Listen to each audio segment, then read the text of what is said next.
नमस्कार दोस्तों, मैं हूं अरुण और स्वागत करता हूं आपका द एस्पिरेशनल एक्सप्लोरर के इस नए ब्लॉग पर। साथियों, आज है संडे और आज हम फिर जाने वाले हैं एक नई यात्रा पर। ये यात्रा रहेगी जो पिछले सीक्वेंस का ही कंटिन्यूएशन रहेगा, ये पार्ट 2 रहेगा हमारा। साथियों, पिछले हफ्ते हम जाने वाले थे ढूंढेश्वर महादेव और जिस रास्ते को हम जा रहे थे उसी रास्ते पर हमको एक और मंदिर उसी नाम से मिल गया था। तो आज हम उसी लोकेशन पे खड़े हैं। ये रहेगा मुख्य मंदिर का द्वार और जहां हम आज जाने वाले हैं वह ज़्यादा प्राचीन है। तो पिछले हफ्ते भी हमको वहीं जाना था मगर हम थोड़ा कन्फ्यूजन हो गया था, किंतु आज हमको जहां जाना है हम वहां पहुंच के ही रहेंगे, छोड़ेंगे नहीं। तो चलिए दोस्तों, शुरू करेंगे हम आज की यात्रा से। हर हर महादेव।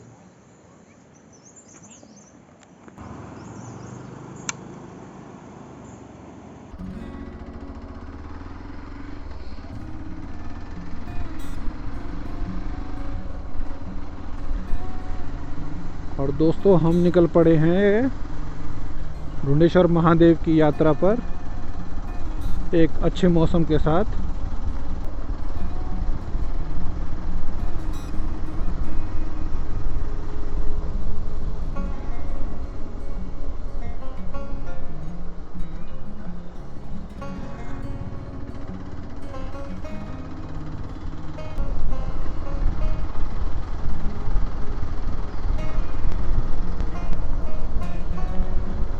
और ये पहुंच गए हम इस क्षेत्र के प्रमुख गांव पर। डांग गांव के नाम से जाना जाता है।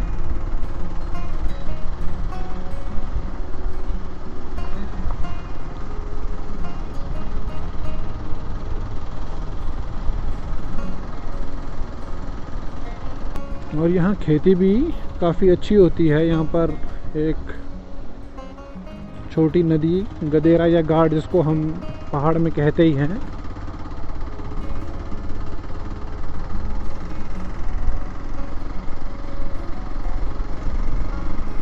और इस गार्ड के या इस गदेरे के होने की वजह से एक अच्छी बात ये हो पाती है कि गांव के लोगों को रुपाई के लिए बारिश पर निर्भर नहीं रहना पड़ता।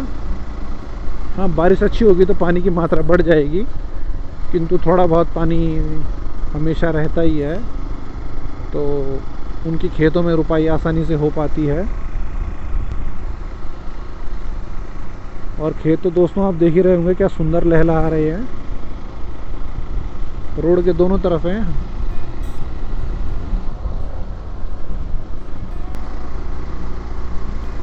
और अब हम चढ़ने लगे हैं चढ़ाई। लगातार हमारा जो एलिवेशन लेवल है वो बढ़ता जा रहा है और एलिवेशन के बढ़ने से मौसम में एक सिग्निफिकेंट चेंज हम देख सकते हैं, एक नज़र आने वाला बदलाव। यहाँ से डांग गांव का बड़ा सुंदर व्यू आ पा रहा है।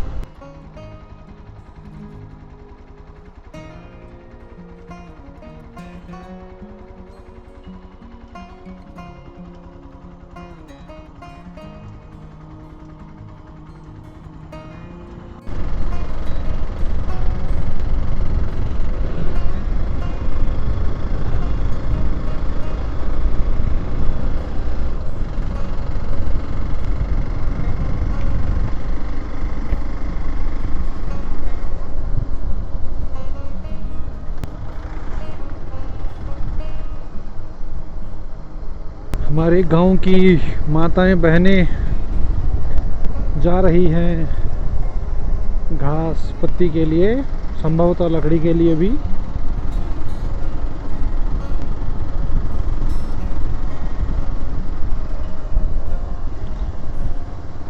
अपने घर का काम निपटाकर बच्चों को स्कूल भेजकर वो अब निकल पड़ी हैं।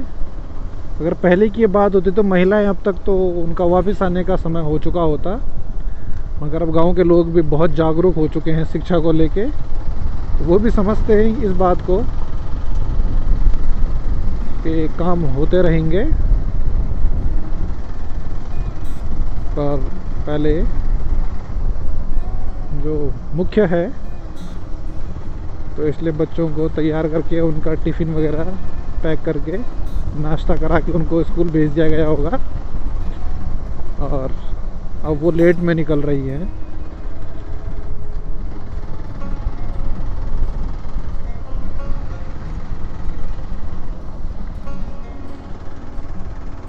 और अंकल जी बकरियां चराते हुए।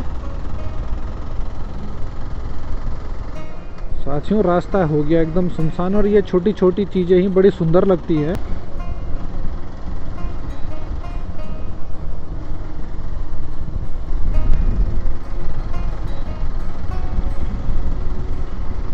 और रास्ता इतना सुनसान है दोस्तों कि नीचे एक गधेरा बह रहा है, उसकी आवाज़ मैं यहाँ तक सुन सकता हूँ। गधेरा छोटा ही है, आपको शायद बाइक का बैकग्राउंड साउंड आ रहा होगा, तो उसमें संभवतः सुनाई ना दे पा रहा हो, पर मैं और ऐसा इसलिए संभव हो पा रहा है क्योंकि उसके अलावा कोई और शोर है ही नहीं, सिर्फ पानी का ही शोर सुनाई दे पा रहा है। और नॉइज़ लेवल इतना कम है, कोई वेहिकुलर प्रोडक्शन या कोई इंडस्ट्री का पोल्यूशन यहाँ पर है नहीं।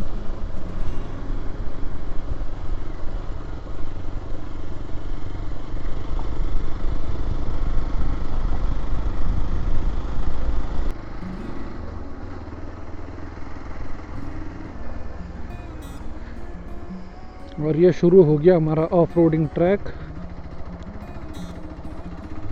साथ में अभी कुछ दिनों पहले जो मैंने आपको पहले जैसे बताया भी था, ऊपर कहीं बादल फटा था, तो नीचे आप गधेरे की हालत देख पा रहे होंगे।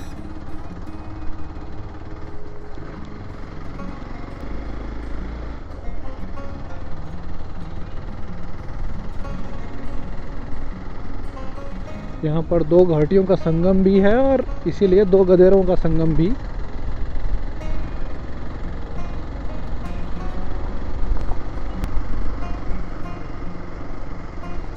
और पहाड़ के क्षेत्र में एक बड़ा सजा हुआ एक क्षेत्रपाल भैरव नाम से प्रसिद्ध मंदिर है।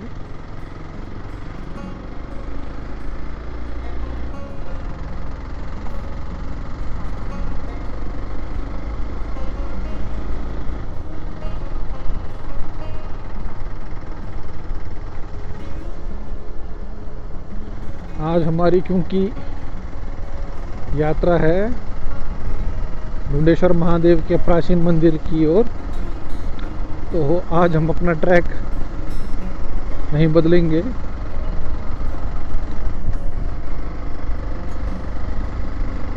पिछले वाले वीडियो में, पिछले हफ्ते के वीडियो में हम आना तो हमको यहीं था, वहाँ हम पहुँच गए थे।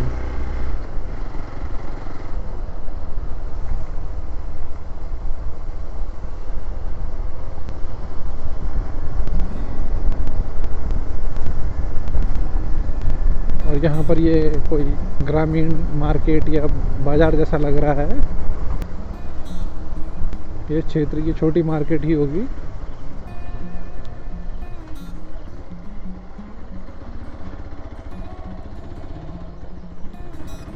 और यहाँ पर लिखा है खोला, संभवतः खोला गांव भी हो।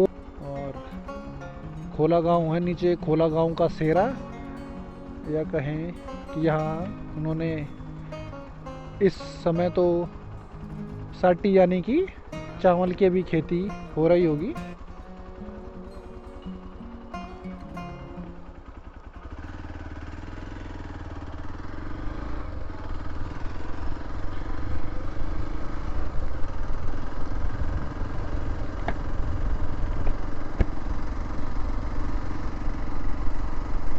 प्राचीन मंदिरों में देवता के निशान रखे जाते हैं, यानी देवताओं के चिन्ह रखे जाते हैं, जिनको बहुत अधिक समय से ज़्यादा पूजा जा रहा है। पहाड़ों में ये एक खास प्रचलित व्यवस्था है देवताओं की देवियों की डोली निशान वगैरह रखे जाते हैं।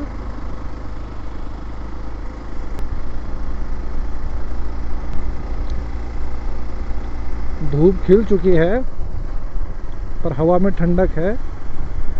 और जैसा कि हम श्रीनगर में, मैं श्रीनगर में ही रहता हूँ, आपको पता ही है जैसे, और श्रीनगर में बहुत उमस हो रही है आजकल। पर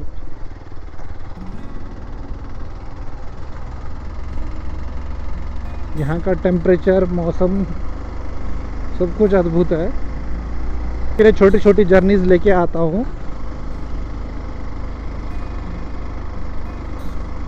अगर आपके पास, आप अपने व्यस्त जीवन से 4-5 घंटे का शेड्यूल निकालिए, आप परिवार के साथ आफ्टर लंच भी निकल सकते हैं और अर्ली मॉर्निंग भी निकल सकते हैं।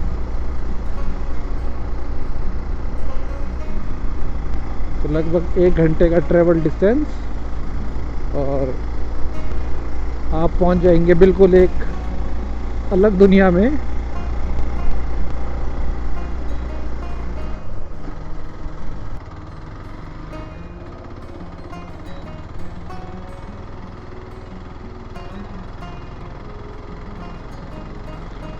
पानी बिल्कुल रास्ते के साथ ही बह रहा है दोस्तों, और रास्ता भी हो गया है लाल मिट्टी के कलर का।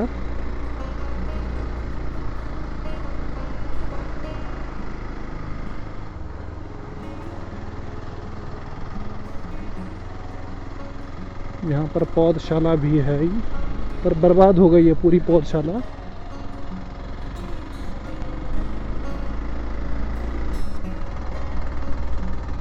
सरकार का नुकसान, वन विभाग का, और अंततः भारत की जनता का, क्योंकि पैसा तो उन्हीं का ही है।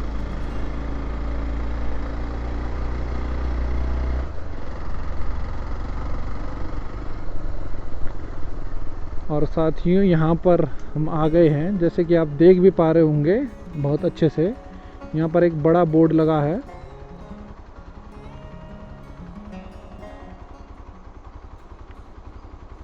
और यहाँ से पैदल मार्ग शुरू हो जाएगा। एक आइडेंटिफिकेशन मार्क ये भी हो सकता है, बोर्ड भी आप आसानी से देख पा रहे होंगे। और यहाँ पर एक पुल भी है, यहाँ से मात्र 300 मीटर की दूरी पर ही है, पैदल मार्ग रहेगा। तो यहाँ से हम चलेंगे पैदल। बाइक कर देते हैं कहीं पर पार्क।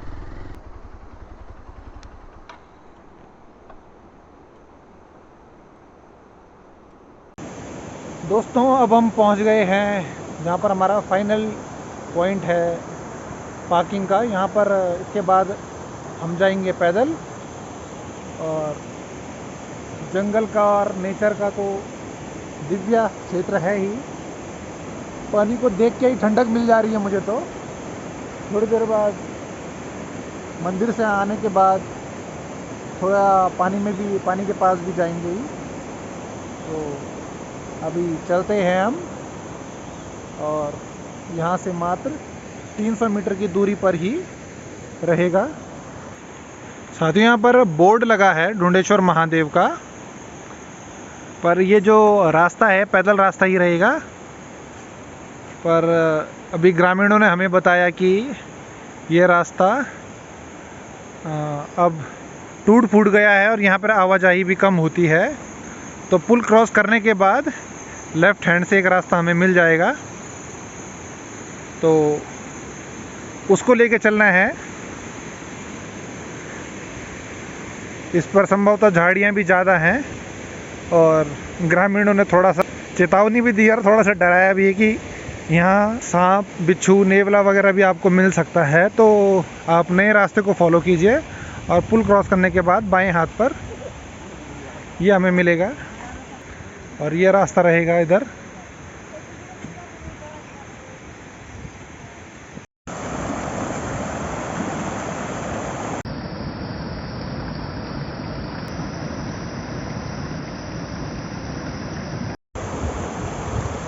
साथियों, मैंने धो लिया हाथ पाँव, और अब जाऊंगा मैं मंदिर की तरफ। तो आप भी देखो कितना अच्छा फन हो सकता है यहाँ पर। बिल्कुल पानी की धारा के साथ हूँ मैं खड़ा, और पानी बिल्कुल ठंडा है। पानी का शोर भी आपको बता रहा होगा, स्लो पानी का। तो आप देख सकते हो क्या लाजवाब नज़ारे हैं। छोटी सी नदी, या जो पहाड़ी गदेरा कह सकते हैं, इसके साथ ही बच्चों के लिए यहाँ पर मतलब बहने का भी कोई ख़तरा नहीं है। तो कम से कम 7-8 साल के ऊपर बच्चे काफ़ी अच्छा एंजॉय कर सकते हैं। तो इसलिए कम बजट में एक बहुत बेहतरीन एक्सपीरियंस दे सकता है आपको। थोड़ा सा वक्त निकालिए और चले आइए, आनंद हो जाएगा। और मेरा तो जाने का मन कर नहीं रहा है यहाँ से, पर अभी यात्रा बाकी है थोड़ा सा। प्रभु जी से मिलने तो जाना ही है, और प्रभु जी की कृपा बनी रही तो ऐसे ही और जगह हम घूमते रहेंगे, आप तक इस तरह के अद्भुत वीडियोस पहुंचाते रहेंगे। दोस्तों, अगर आपको ये वीडियो पसंद आ रहा हो तो आपको पता है कि आपको क्या करना है। आपको वीडियो को लाइक करना है, सब्सक्राइब करना है और अपने दोस्तों के साथ शेयर करना है, इसको बिल्कुल ना भूलें। और ठंडी ठंडी हवा चल रही है, और मुझे बैकग्राउंड में कोयल की आवाज़ भी आ रही है। हमारे महादेव विराजे होंगे संभवतः इस तरफ। हम पुल पार करके जाएंगे और दाहिने हाथ की तरफ यहाँ पर जो पुरोहित होंगे या साधु संत लोग मंदिर में जो रहते होंगे, उनके निवास स्थल।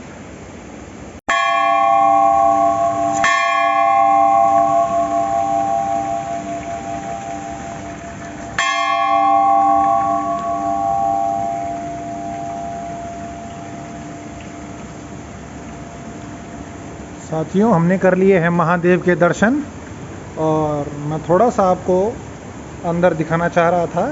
एक बहुत सुंदर प्रांगण है यहाँ पर, और बीच में हवन कुंड भी बनाया गया है।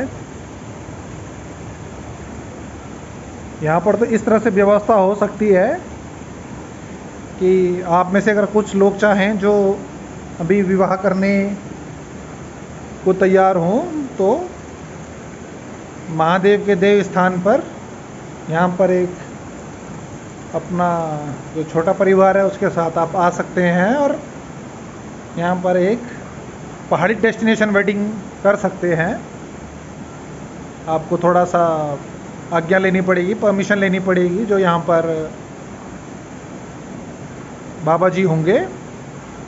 और ये देखिए साथियों, ये प्राकृतिक चट्टान है, जो इसमें कुछ कलर किया गया है, संभवतः सफ़ेद पेंट किया गया होगा। और क्योंकि दिया जलाया जाता है तो थोड़ा उसका कारण वो हल्का सा काला पड़ने लगा होगा। पर ये प्राकृतिक चट्टान है, और इसके बाद अंदर महादेव के दर्शन, आपको शिवलिंग के दर्शन हो जाएंगे। तो इस तरह से ही यह प्राकृतिक व्यवस्था है।